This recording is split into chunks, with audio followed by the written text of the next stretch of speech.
Next जो matrix पढ़ेंगे वो है आपका स्केलर मैट्रिक्स। अब स्केलर मैट्रिक्स क्या है वो देखते हैं ज़रा। पहले हम इसकी डेफिनेशन पढ़ते हैं फिर समझते हैं कि स्केलर मैट्रिक्स है क्या। सबसे पहले इसकी डेफिनेशन लिखते हैं स्केलर मैट्रिक्स की।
जैसा कि आप यहाँ पे देख सकते हैं कि हम स्केलर मैट्रिक्स की बात कर रहे थे, तो स्केलर मैट्रिक्स की अब डेफिनेशन तो हम लिख चुके हैं। तो स्केलर मैट्रिक्स क्या कह रहा है, a matrix in which all elements are zero except diagonal elements and all diagonal elements are equal, this type of matrix is known as scalar matrix. यानी कि वो सारे के सारे डायगोनल मैट्रिक्स जिनके अंदर डायगोनल एलिमेंट्स सारे के सारे आपस में इक्वल हैं उनको हम क्या कहते हैं, स्केलर मैट्रिक्स। यानी दोबारा सुनिए ज़रा, ऐसा डायगोनल मैट्रिक्स जिसके अंदर प्रिंसिपल डायगोनल पे जो भी आपके एलिमेंट्स हैं वो सारे के सारे क्या हैं, इक्वल हैं, उस टाइप के मैट्रिक्स को हम क्या कहते हैं, स्केलर मैट्रिक्स। अगर हम इसको मैथमेटिकल फॉर्म में लिखें तो उसको इस तरीके से लिखेंगे कि एक स्केलर मैट्रिक्स के लिए ए आई जे जीरो होगा, किस किस के लिए, जब आई बराबर नहीं है जे के। और ये हमने बताया था कि डायगोनल मैट्रिक्स की प्रॉपर्टी होती है कि अगर आई जब जे के बराबर नहीं है तो बाकी वो सारे के सारे एलिमेंट्स क्या होंगे, हमारे जीरो होंगे। कहने का मतलब है आपके जो भी नॉन डायगोनल एलिमेंट्स जो होंगे आपके ज़ीरो होंगे। बट स्केलर मैट्रिक्स में जैसा हमने बताया है कि डायगोनल एलिमेंट्स पे जो भी एलिमेंट्स होंगे वो सारे के सारे इक्वल होंगे। तो हम देख सकते हैं यहाँ पे दो एग्जांपल लिखे हैं, यहाँ पे एक मैट्रिक्स लिखा हुआ है, इसका आप ऑर्डर बता सकते हैं। ये 2x2 का मैट्रिक्स है, तो इसके अंदर आप देख सकते हो इसका जो ये प्रिंसिपल डायगोनल है इसके पास में दो एलिमेंट्स हैं, कौन कौन से हैं, 2, और ये आपस में इक्वल हैं। तो आप देखते ही बता सकते हैं ऐसा मैट्रिक्स जिसके प्रिंसिपल डायगोनल पे जो भी एलिमेंट्स हैं वो अगर आपस में इक्वल हुए तो उस मैट्रिक्स को हम क्या कहेंगे, स्केलर मैट्रिक्स। और ऐसे ही एक दूसरा मैट्रिक्स है एग्जांपल के लिए जो कि 3x3 ऑर्डर का है। इसके अंदर आप देख सकते हैं इसके प्रिंसिपल डायगोनल जो कि ये है, इस पर भी कुछ एलिमेंट्स हैं, आपस में सभी बराबर हैं, तो इसको भी हम क्या कहेंगे, स्केलर मैट्रिक्स। और ध्यान देना आप यहाँ का देख सकते हो कि यहाँ पे कॉम्प्लेक्स नंबर्स की बात हो रही है, तो मैट्रिक्स में आप दोनों ही नंबर्स का यूज़ कर सकते हैं, कॉम्प्लेक्स नंबर्स भी हो सकते हैं एज वेल एज आपके रियल नंबर्स भी हो सकते हैं। ये chapter examination point of view से काफ़ी इंपॉर्टेंट है, इसके अंदर टर्मिनोलॉजी आपकी काफ़ी ज़्यादा है, वही टर्मिनोलॉजी ही आपको मदद करेगी एग्जाम्स के अंदर। जो आपका नेक्स्ट टाइप है मैट्रिक्स का वो है आपका आइडेंटिटी और यूनिट मैट्रिक्स। अब ये देखते हैं क्या होता है, पहले सुनिए लीजिए ये क्या है। जैसा कि हमने पढ़ा है डायगोनल मैट्रिक्स के बारे में, स्केलर मैट्रिक्स के बारे में, ये भी कुछ कुछ हद तक वैसा ही है। बट इसके अंदर क्या है, जितने भी आपके डायगोनल एलिमेंट्स हैं वो सारे के सारे 1 के बराबर हैं। कहने का मतलब है एक ऐसा डायगोनल मैट्रिक्स जिसके अंदर सारे के सारे डायगोनल एलिमेंट्स किसके बराबर हैं, 1 के बराबर हैं, ऐसे मैट्रिक्स को हम क्या कहते हैं, आइडेंटिटी मैट्रिक्स और यूनिट मैट्रिक्स। अब इसकी डेफिनेशन लिख लेते हैं।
क्लियर, ये डेफिनेशन भी होगी इसकी।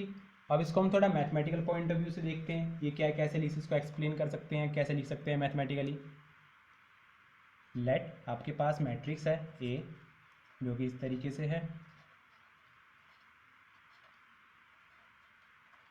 n/n इसलिए लिखा हुआ पहले ही बता दिया है, डायगोनल मैट्रिक्स है और डायगोनल मैट्रिक्स होने के लिए क्या होना चाहिए, स्क्वायर मैट्रिक्स, इसलिए लिखा हुआ है n/n, ये पहले की वीडियो में बता चुके हैं आपको। तो अभी डायगोनल मैट्रिक्स भी है बट ये आइडेंटिटी मैट्रिक्स यानी यूनिट मैट्रिक्स भी है, तो उसके लिए क्या होगा, जो भी आपके डायगोनल पे एलिमेंट्स हैं वो सारे के सारे किसके बराबर होंगे, 1 के बराबर। तो देयरफॉर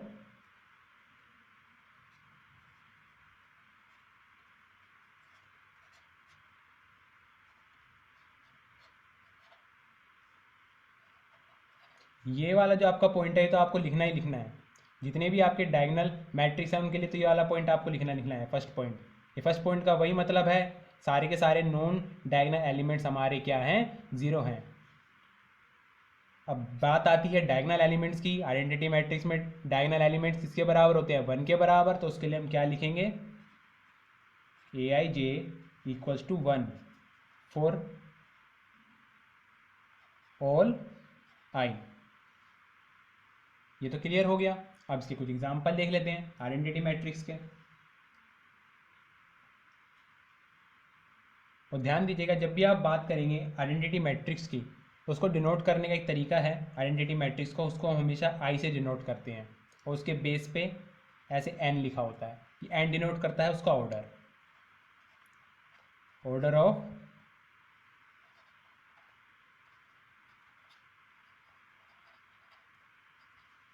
इसका मतलब क्या है, अगर आपको कहीं पे भी ये लिखा हुआ है I2, इसका मतलब है एक आइडेंटिटी मैट्रिक्स है जो कि 2x2 ऑर्डर का है। मीन्स इस तरीके से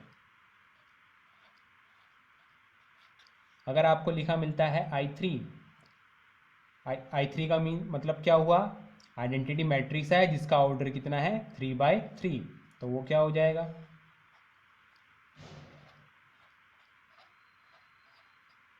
ये इसके कुछ एग्जांपल्स हैं आइडेंटिटी मैट्रिक्स के। अब हम बात करते हैं एक दूसरे टाइप के मैट्रिक्स की जिसका नाम है नल मैट्रिक्स।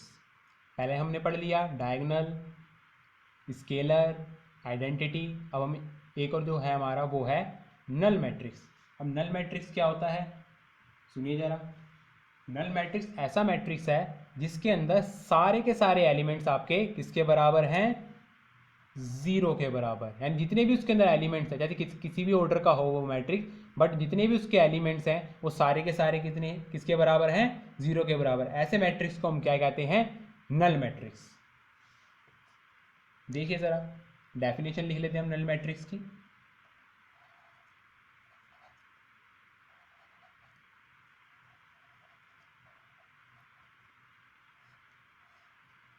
अगर आपका कोई भी कंसेप्ट अनक्लियर रहता है तो आप वीडियो में कमेंट भी कर सकते हैं और आप वीडियो को दोबारा वॉच कीजिए, आपके सारे कंसेप्ट क्लियर हो जाएंगे।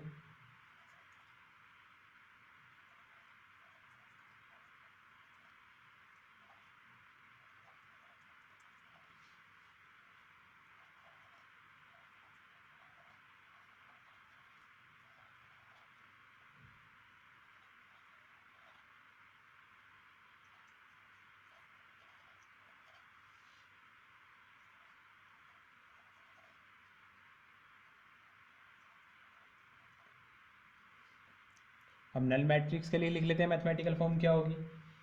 बिल्कुल सिंपल है इसके लिए तो, फॉर अ नल मैट्रिक्स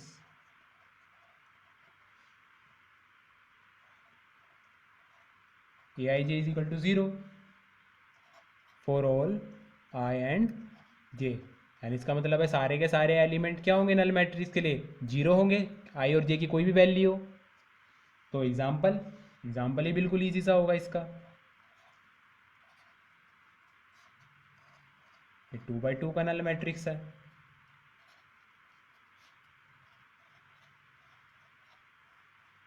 ये 3x3 का नल मैट्रिक्स है। बिल्कुल ईजी, सबसे ईजी है अब तक का ये तो ये मैट्रिक्स। हम नेक्स्ट मैट्रिक्स की बात करते हैं। मे बी आपके CBSE सिलेबस में ना हो, आप इसको ज़्यादा नहीं बताएंगे, आप इसको एज ए डेफिनेशन की तरह ही याद रख सकते हो। ज़्यादा इसमें याद करने की कुछ ज़रूरत नहीं है, एग्जाम्पल के थ्रू ही समझा देंगे। ये इसकी डेफिनेशन वगैरह नहीं लिखवाते क्योंकि CBSE में नहीं है ये जो है आपका, इसे हम कहते हैं अपर ट्रायंगुलर मैट्रिक्स। इसे हम कहते हैं अपर ट्रायंगुलर मैट्रिक्स। ध्यान दीजिएगा ये आपके CBSE में नहीं है, आप इसे एज अ डेफिनेशन की तरह ही रख सकते हैं याद, और ज़्यादा डेफिनेशन भी नहीं लिखवाएंगे, इसके एग्जांपल के थ्रू ही समझा देते हैं अपर ट्रायंगुलर मैट्रिक्स होता है क्या है। पहले इसका एग्जांपल लिखते हैं।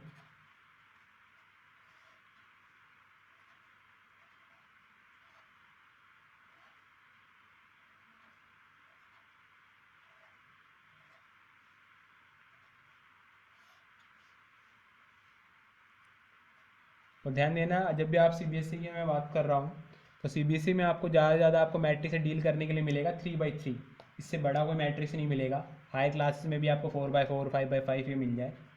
तो यहाँ पे एक मैं 4x4 का भी एग्जांपल दिख रहा हूँ, तो परेशान होने की कोई ज़रूरत नहीं है, सारे लॉज वही फॉलो करेगा वो नॉर्मल मैट्रिक्स के। कई बार बच्चे पैनिक हो जाते हैं, ये 4x4 का हमने देखा नहीं, ये कहाँ से आ गया, तो डरने वाली कोई बात नहीं है।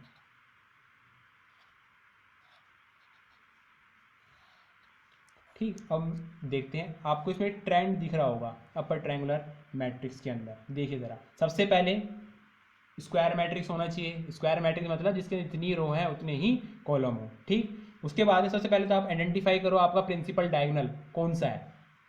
ये अगर मैं इस वाले मैट्रिक्स की बात करूं तो इसके अंदर प्रिंसिपल डायगोनल कहाँ पर है, ये रहा। ठीक, अगर बिल्कुल ही सिंपल डेफिनेशन में बोला जाए अपर ट्रायंगुलर मैट्रिक्स की डेफिनेशन, तो आपको क्या करना है, ऐसा मैट्रिक्स जिसके अंदर प्रिंसिपल डायगोनल के नीचे वाले, मतलब प्रिंसिपल डायगोनल के नीचे वाले, यानी ये हमारा प्रिंसिपल डायगोनल है, इसके नीचे वाले एलिमेंट्स कौन से हैं, ये।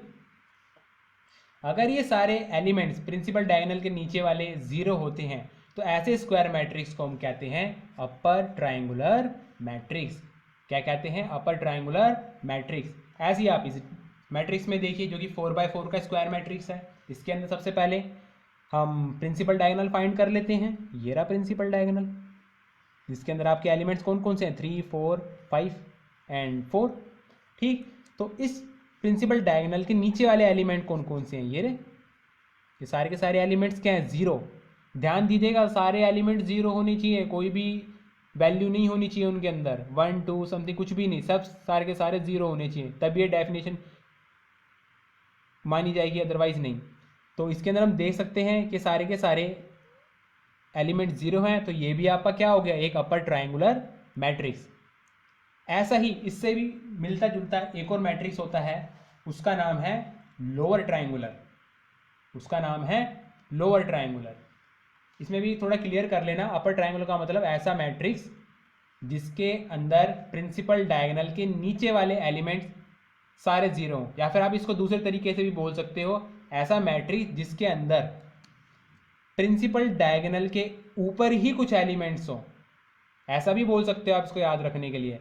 ऐसा मैट्रिक्स जिसके अंदर प्रिंसिपल डायगोनल के ऊपर ही क्या है, आपके एलिमेंट्स और उसके नीचे कुछ भी नहीं है, उसे हम बोल देंगे अपर ट्रायंगुलर। दोनों में आपको दिख रहा है 3x3 के में क्या है, ऊपर ही एलिमेंट्स हैं, नीचे तो एलिमेंट्स है ही नहीं। और आपको जो 4x4 का जो ये मैट्रिक्स है, इसके अंदर भी दिख रहा है आपको कि ये जो प्रिंसिपल डायगोनल है इसी के ऊपर ही आपके एलिमेंट्स हैं, नीचे तो कोई एलिमेंट्स नहीं है। ठीक, तो ये आपका क्या हो गया, अपर ट्रायंगुलर मैट्रिक्स। ऐसा ही सेम इसका मिलता जुलता छोटा भाई लोअर ट्रायंगुलर।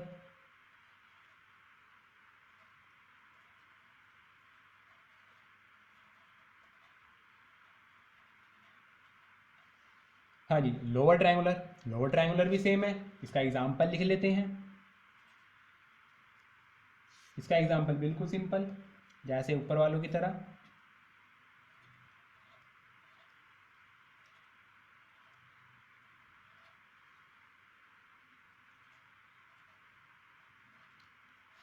ये 3x3 का, और एक दूसरा ले लेते हैं 4x4 का भी।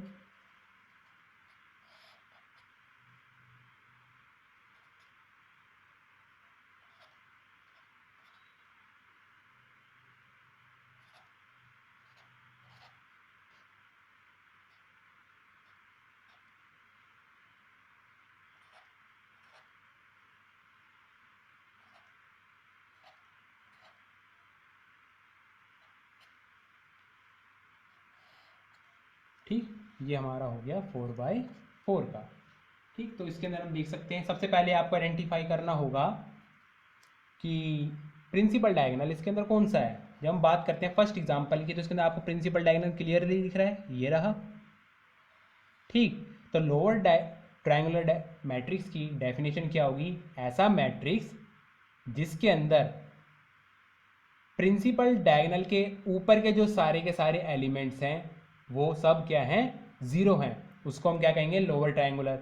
या फिर दूसरे तरीके से बोला जाए तो ऐसा मैट्रिक्स जिसके अंदर प्रिंसिपल डायगोनल और उसके नीचे ही क्या है, एलिमेंट्स हैं, ऊपर कोई भी एलिमेंट नहीं है प्रिंसिपल डायगोनल के, तो उसको हम क्या बोलेंगे, लोअर मैट्रिक्स। 4x4 केस में भी आ जाइए आप। ये रहा इसका प्रिंसिपल डायगोनल, आप इसके अंदर देख सकते हैं प्रिंसिपल डायगोनल के ऊपर वाले जितने भी एलिमेंट्स हैं वो क्या हैं, सारे के सारे जीरो। तो ये क्या बन गया, लोअर ट्रायंगुलर मैट्रिक्स। ये क्लियर।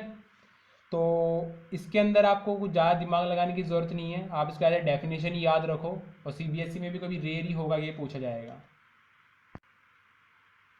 अब जो हमारा नेक्स्ट टॉपिक है वो काफ़ी ज़्यादा इंपॉर्टेंट है, इसके ऊपर आपकी फर्स्ट एक्सरसाइज जो है चैप्टर नंबर 3 मैट्रिसेस की, वो डिपेंड करती है। कई सारे क्वेश्चंस आएंगे आपके, न्यूमेरिकल्स भी आएंगे, आगे की एक्सरसाइज में भी काफ़ी ज़्यादा इंपॉर्टेंट रोल है इसका। वो जो टॉपिक है आपका इक्वालिटी ऑफ मैट्रिसेस, यानी इसमें हमको बताना है कि दो मैट्रिक्स कब इक्वल होते हैं, कब इक्वल नहीं होते, उनके भी कुछ रूल्स हैं, तो हम देखते हैं। सबसे पहले इसकी थ्योरी देख लेते हैं, थ्योरी पोर्शन लिख देते हैं।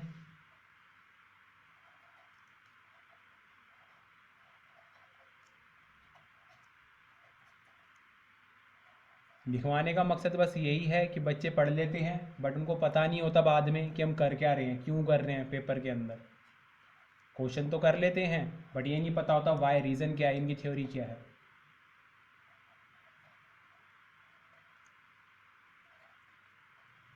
इसलिए लिखवाने का पर्पस मेरा ज़्यादा है यहाँ पे।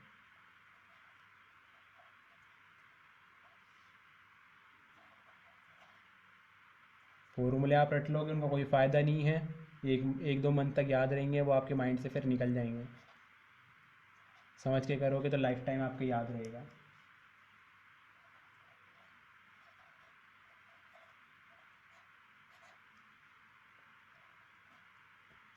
देखिए आपके पास दो मैट्रिक्स हैं, ए जो कि इस टाइप से है, बी जो कि इस टाइप से है।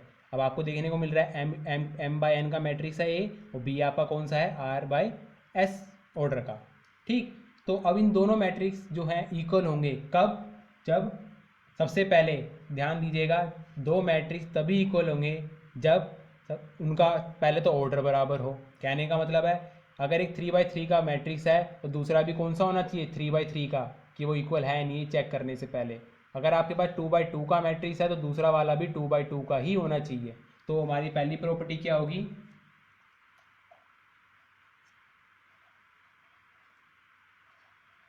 If their order is equal, that is m equals to r and n equals to s। मतलब पहले जितने जितने रोज पहले वाले मैट्रिक्स में उतनी रोज पहले वाले दूसरे वाले के अंदर हो, और जितनी कॉलम्स पहले वाले मैट्रिक्स के अंदर है उतने ही कॉलम्स दूसरे वाले के अंदर हो। सबसे पहले आपको चेक करना है इक्वालिटी चेक करने से पहले कि दोनों मैट्रिक्स का ऑर्डर बराबर भी है नहीं। आप ये मत करने लग जाना कि एक 3/3 का और एक 3/2 का है, उसका कोई सेंस नहीं बनता। फिर वो आपका टीचर देखते ही काट दिया, वो सोचेगा इसको कुछ भी नहीं आता है। अब बात आती है दूसरा जो हमारा मेन इंपॉर्टेंट रोल प्ले करेगी इक्वालिटी ऑफ मैट्रिसेस के अंदर। जब आप इक्वालिटी चेक करोगे दो मैट्रिसेस की, तो सबसे पहले आपको जितने भी दोनों मैट्रिक्स में एलिमेंट्स हैं उनको कोरस्पॉन्डिंगली चेक करना है कि इक्वल है नहीं। कोरस्पॉन्डिंगली चेक करने का मतलब पहले लिखते हैं फिर समझाएंगे।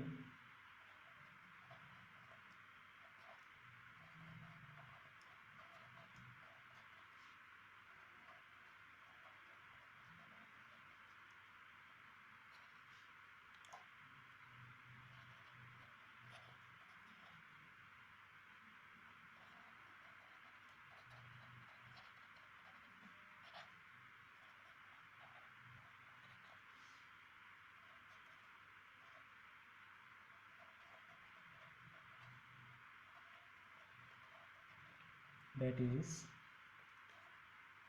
aij is equal to bij for I is equal to 1 2 3 and so on up to m, and j equals to 1 2 3 4 so on up to m। इसका मतलब क्या है, एग्जाम्पल से समझते हैं, एग्जाम्पल से क्लियर हो जाएगा। ये ऊपर वाली जो आपका ये पॉइंट लिखा हुआ है, से आपके पास दो मैट्रिक्स हैं ए, यहाँ पे ए लिखा हुआ है, ये मैट्रिक्स है आपका ये।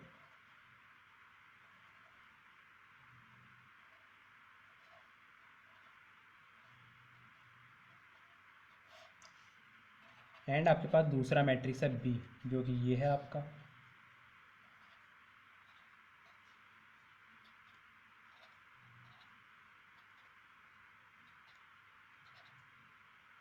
ठीक, ये आपके पास मैट्रिक्स हैं। अब इसके अंदर आप मैट्रिक्स में आपसे पूछा गया है एक्स वाई एंड जेड की वैल्यू आपको बतानी है।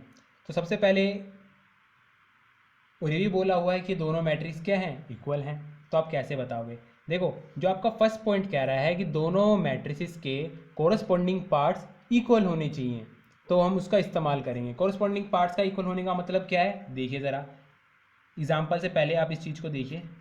से आपके पास मैट्रिक्स है ए, इसके अंदर एलिमेंट्स कौन कौन से हैं, A11 A12 A13 A21 A22 A23 A31 A32 A33। अभी हम यहाँ पे 3/3 ले रहे हैं, ये 2/2 के लिए भी वैलिड है, 4/4 के लिए भी यही रूल लगेगा। दूसरा मैट्रिक्स है आपके पास से ये B11 B12 B13, और ये लिखने का तरीका आपको पहले ही क्लास में बता दिया गया है, तो प्लीज़ इसको प्रैक्टिस कर लीजिएगा।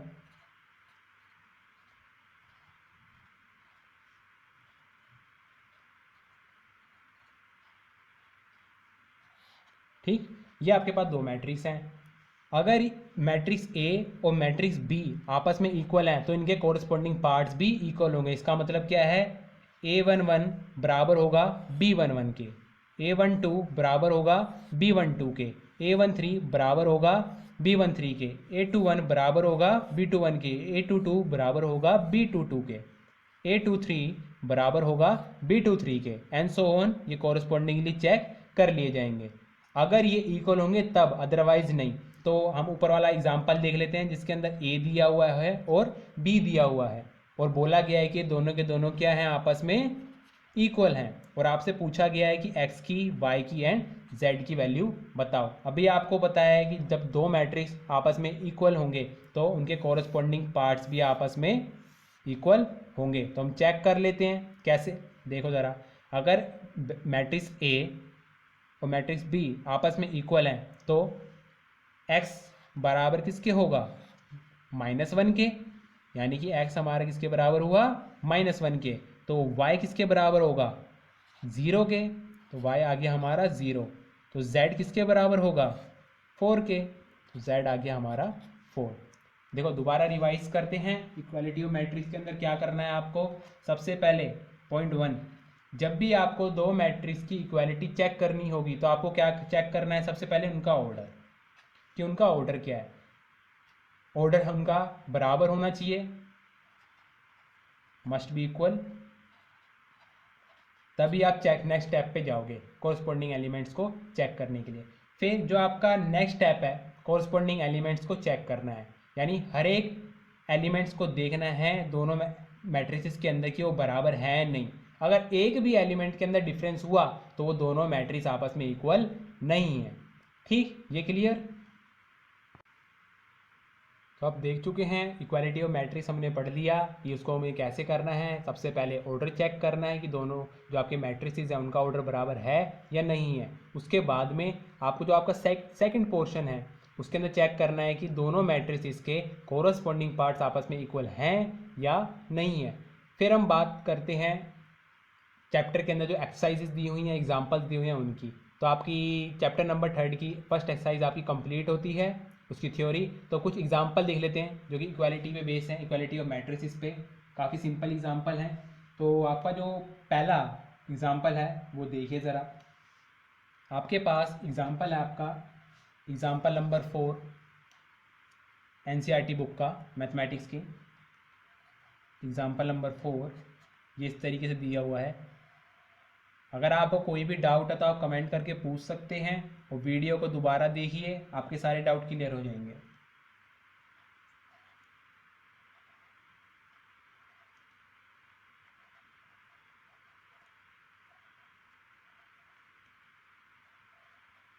और आप प्लीज़ साथ साथ लिखते रहिएगा।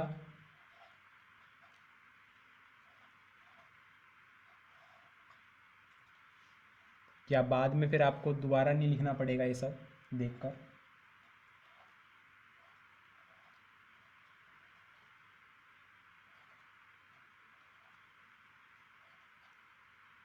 तो मेरा सजेशन है कि आप RD शर्मा से प्रैक्टिस कीजिए, तो काफ़ी अच्छा रहेगा आपके लिए।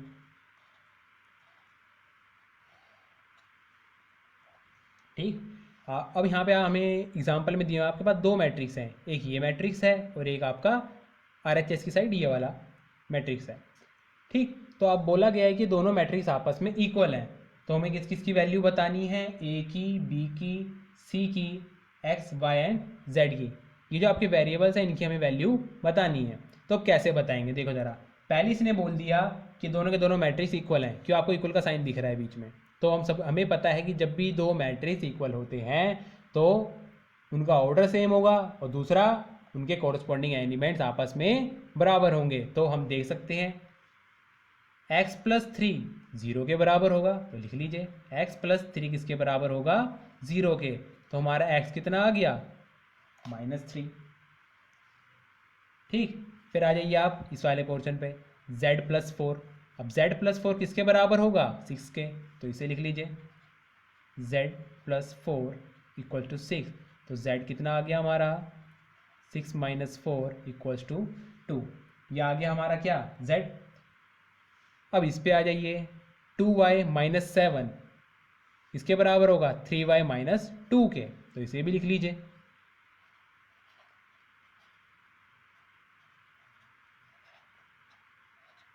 ये भी आ गया। ठीक, अब इसे आप सोल्व कर लीजिए। इस 2 को इधर ले आइए और इस पाई वाले पोर्शन को उस साइड ले जाइए।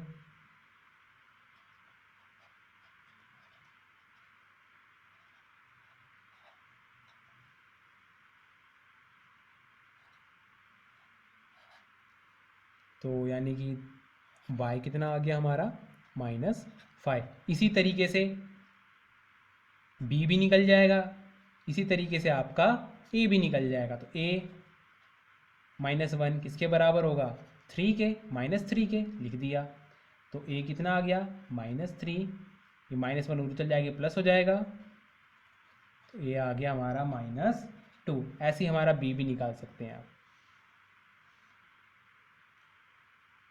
तो आप ध्यान रखिएगा, जब भी हम मैट्रिक्स की बात करेंगे तो अब सबसे पहले आपको मैट्रिक्स को लिखने का तरीका आना चाहिए।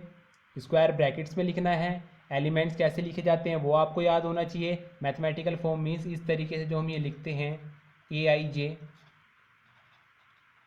ये आना चाहिए। ये अभी छोटी क्लास में 12th क्लास में आपको मे भी कंपलसरी ना लगे, मे भी आप जब सीनियर क्लासेस में और भी कॉलेज वगैरह में जाओगे तो ये चीज़ आपके लिए काफ़ी इंपॉर्टेंट हो जाती है वहाँ पे। बट ये अभी भी आपकी क्लास में है तो आप इसे अभी से पढ़ ले तो ज़्यादा बेटर है। तो आपको ये फॉर्म लिखनी आनी चाहिए। उसके बाद में जो हमने टाइप बताया मैट्रिसेस के वो भी आपको आने चाहिए, वो काफ़ी ज़्यादा इंपॉर्टेंट है आपके लिए। फिर उसके बाद में आती है आपकी पहली एक्सरसाइज चैप्टर नंबर 3 की, जो कि आपकी एक्सरसाइज है 3.1। ईजी एक्सरसाइज है, आप इजीली कर सकते हैं। अगर आपका कोई भी डाउट हो तो आप कमेंट सेक्शन में बताइए, हम उसे सॉल्व कर देंगे। और मुझे नहीं लगता कोई डाउट होगा कि काफ़ी इजी एक्सरसाइज है। तो नेक्स्ट वीडियो में जब हम बात करेंगे तो एडिशन ऑफ मैट्रिसेस के बारे में बात करेंगे, मैट्रिसेस की अलजेब्रा के बारे में बात करेंगे। देखिए बिल्कुल एक सिंपल सा क्वेश्चन है आपकी एक्सरसाइज का। फर्स्ट क्वेश्चन है, इसमें एक मैट्रिक्स दिया हुआ है आपको।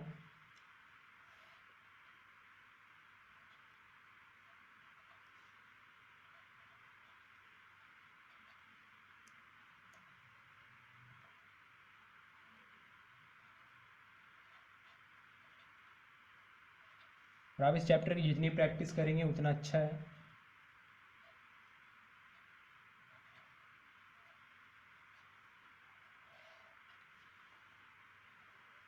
अब देखिए ज़रा इसके अंदर आपसे क्या क्या पूछा है। फर्स्ट पोर्शन ये पूछ रहा है what is the order of matrix, what is the order of matrix. अब ऑर्डर ऑफ मैट्रिक्स क्या होता है, अब देखो ज़रा इसमें रोज कितनी हैं, हॉरिजॉन्टल लाइंस कितनी हैं, 1 2 3। तो इसके अंदर रोज कितनी हैं, 3 लिख दिया। अब इसके अंदर वर्टिकल कॉलम्स कितने हैं, 1 2 3 4, यानी 4 इसके अंदर कॉलम है। तो यानी इसका ऑर्डर क्या हो गया, 3/4। ठीक, फिर नेक्स्ट पूछता है नंबर ऑफ एलिमेंट्स। नेक्स्ट पूछ रहा है नंबर ऑफ एलिमेंट्स। जब भी आपको नंबर ऑफ एलिमेंट्स निकालना हो तो कुछ नहीं करना, रो को मल्टीप्लाई कर देना है नंबर ऑफ कॉलम से, यानी कि 3 × 4 कितना आ जाएगा, 12। तो इसके अंदर कितने एलिमेंट्स हैं, 12 एलिमेंट्स हैं। ऐसे आप गिन भी सकते हो पर उसको इतना इफिशिएंट नहीं होगा गिनना, आपको कुछ नहीं करना, नंबर ऑफ रोज को मल्टीप्लाई कर देना नंबर ऑफ कॉलम से, तो आपके एलिमेंट्स भी निकल आएंगे। फिर थर्ड पोर्शन में पूछता है A13 A21 A33 A24 and A23, ये एलिमेंट्स बताइए। अब देखो सबसे बहुत इजी है ये A13 का मतलब first row third column, first row third column means 19 ऐसे ही A21 का मतलब second row first column, second row first column. 35 A33 third row third column, third row third column. -5 A24 second row fourth column, second row fourth column means 12। ऐसे ही A23 second row third column, second row third column means 5/2। देखा कितना simple है। अगर आपको हल्का सा भी डाउट हो तो वीडियो को प्लीज़ दोबारा देखिए, और फिर भी अगर आपका कोई किसी क्वेश्चन में डाउट है तो आप कमेंट सेक्शन में आप बताइए, हम उसको सॉल्व कर देंगे। और आप इसको सॉल्व करने के लिए सबसे पहले आपको 2 सजेशन दूंगा। सबसे पहले आप अपनी एनसीईआरटी बुक पे फोकस कीजिए, इसकी जितनी हो सके प्रैक्टिस कीजिए, सारे कंसेप्ट अपने इससे क्लियर कीजिए। उसके बाद में दूसरी बुक है RD शर्मा, आप इसका यूज़ कर सकते हैं। पहले एनसीईआरटी बुक, फिर आपको RD शर्मा से चैप्टर करना है, तो आपके इजीली ये चैप्टर कवर हो जाएगा और आपको किसी भी क्वेश्चन के अंदर दिक्कत नहीं आएगी। और जिनको एंट्रेंस के लिए चाहिए, IIT JEE मेंस के लिए या एडवांस के लिए, उनके लिए बुक्स हैं, वो मैं नेक्स्ट वीडियो में बताऊंगा कि आप कौन सी बुक यूज़ कर सकते हो IIT JEE मेंस के लिए एंड एडवांस के लिए। बट अभी CBSE पे फोकस कीजिए आप, पहले एनसीईआरटी बुक, उसके बाद में RD शर्मा। नेक्स्ट वीडियो में हम पढ़ेंगे ऑपरेशंस ऑन मैट्रिसेस। हमारे YouTube चैनल को सब्सक्राइब करें और नोटिफिकेशन बेल पर भी क्लिक करें ताकि आपको लेटेस्ट वीडियोस मिलती रहें।